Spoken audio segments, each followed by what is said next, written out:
오늘은 함께 묵상할 말씀 마태복음 15장 1절에서부터 20절까지의 말씀입니다. 장로들의 전통, 즉 유전에 대해서 묵상해 보겠습니다.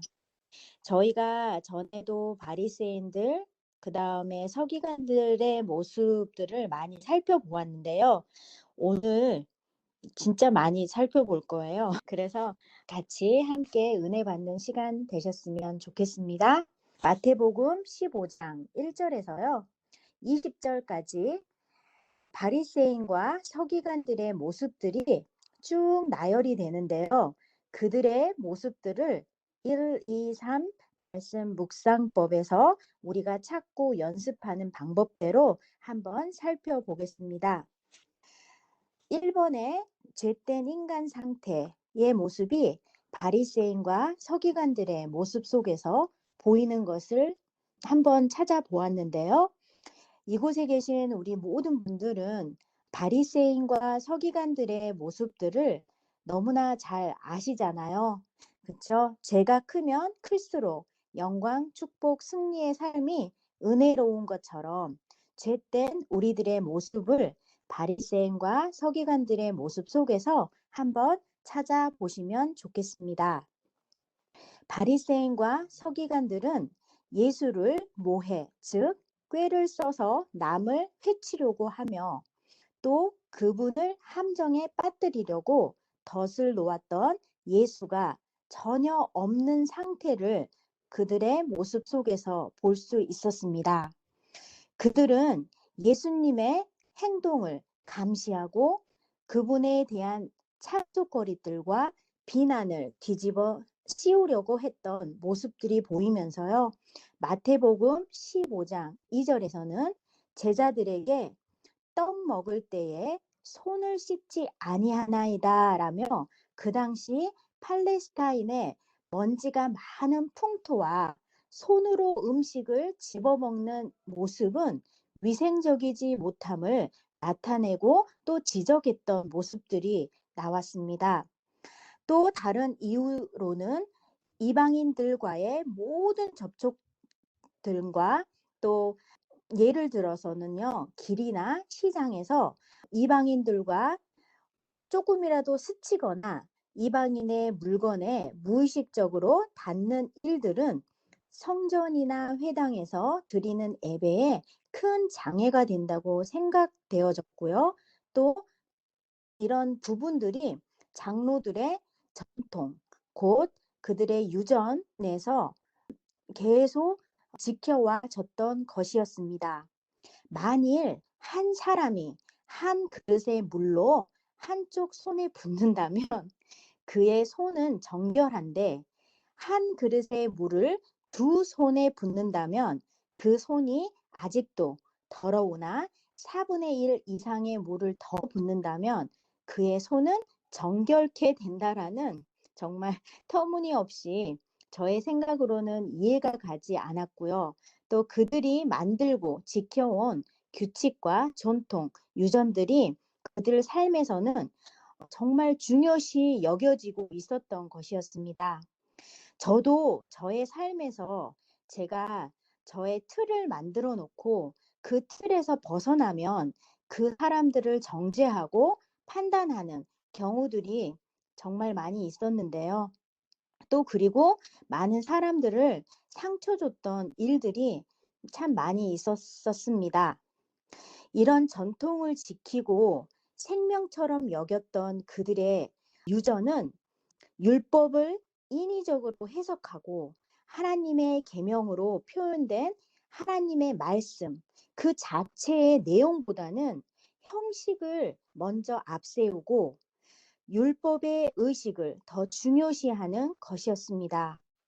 결국 그 장로들의 전통, 유전은 하나님의 계명을 완전히 벗어나 곁길로 가게 하는 오류를 포함하고 있음을 15장 3절에서 말하고 있습니다.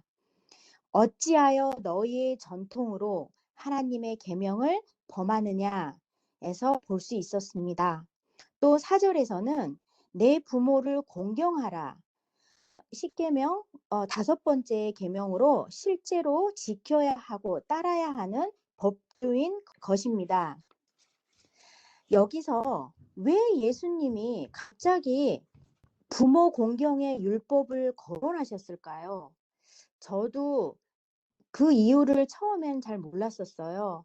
그런데 위에서 살펴봤듯이 손을 씻지 않는 일이 장로들의 전통 유전을 어기는 것이라고 한다면 부모를 거짓으로 공경하는 일은 바로 하나님의 계명을 범하는 문제임을 지적하심으로써 제자들의 잘못을 들추겨서 함정에 빠뜨리고자 했던 바리새인들과 서기관들의 약점을 확실히 짚고 넘어가시려는 예수님의 확실하고도 정확한 모습 속에서 음식 먹기 전에 손을 씻는 것보다 더 중요한 계명임을 언급하신 것으로 보여졌습니다. 또 5절에서는 누구든지 아버지, 어머니에게 말하기를 내가 드려 하나님께 드림이 되었다라는 부분에서 저는 좀 이해가 가지 않아서 또 찾아보았습니다. 유대인들의 서약의 한 형식으로 부모를 부양할 물질을 하나님께 바쳤다는 뜻임을 알게 되었는데요. 이런 경우에는 하나님은 부모보다 더 크심으로 부모에 대한 의무는 면제가 됐지만 이런 조건들을 이용하여서 성전에 헌납하고 나머지는 자신들의 탐욕을 채우는데 사용하였으며 자신의 부모를 부양할 의무를 저버리는 사람들의 모습이 있었기 때문에 또 그렇게 됐던 모습은 없애기를 원하는 마음이 간절한 심정으로 그들에게 예수님께서 언급해서 말씀하셨던 것 같습니다. 7절에서는 외식하는 자들아라고 바리새인들과 서기관들을 가리켜서 위선자라고 부르시는 장면입니다. 여기서 외식하는 자란 의미가 자신의 본 모습과 겉 모습이 다른 사람을 위선자라고 하는 것입니다. 그 당시에 형식주의와 이거는 되고 저거는 안 되고 사람들의 생각으로 잣대를 만들고 또 의식주의에 사로잡혀 있던 유대교를 특정 짓는 것이 바로 외식이며 위선이었기 때문이라고 읽게 되었습니다. 이때 선조들의 유전이나 전통들을 맹목적으로 순응하며 종교적 의무를 다하는 것이 최선의 삶인 것처럼 착각하는 자들이 곧 의식하는 자들인 것입니다. 본인들의 이기적인 목적을 위해서 종교적 행사나 규례 등 유대교 지도자들로서 로마 정부와 손잡고 종교적 겉모습만을 내세워서 자신의 위치를 지키는데 바빴던 바리새인과 서기관들의 모습이 보였습니다. 8절에서는 입술로는 나를 존경하되 마음은 이미 하나님을 완전히 떠나 있으면서도 입술로만 공경한다고 하는 것과 속이 다른 신앙 형태를 말하는 것입니다. 이런 신앙 형태도 예를 들 수 있는데요. 첫 번째로는 다른 사람이 보는 앞에서만 하나님을 섬기는 채 하는 거짓의 위선과 두 번째로는 율법의 근본 정신이자 진정한 회개와 사랑 없이 율법의 문자적 규정만을 지키고서는 마치 예수님을 잘 믿는 의인인 것처럼 생각하는 형식적인 위선자의 모습인 것이지요. 또 9절에서는요.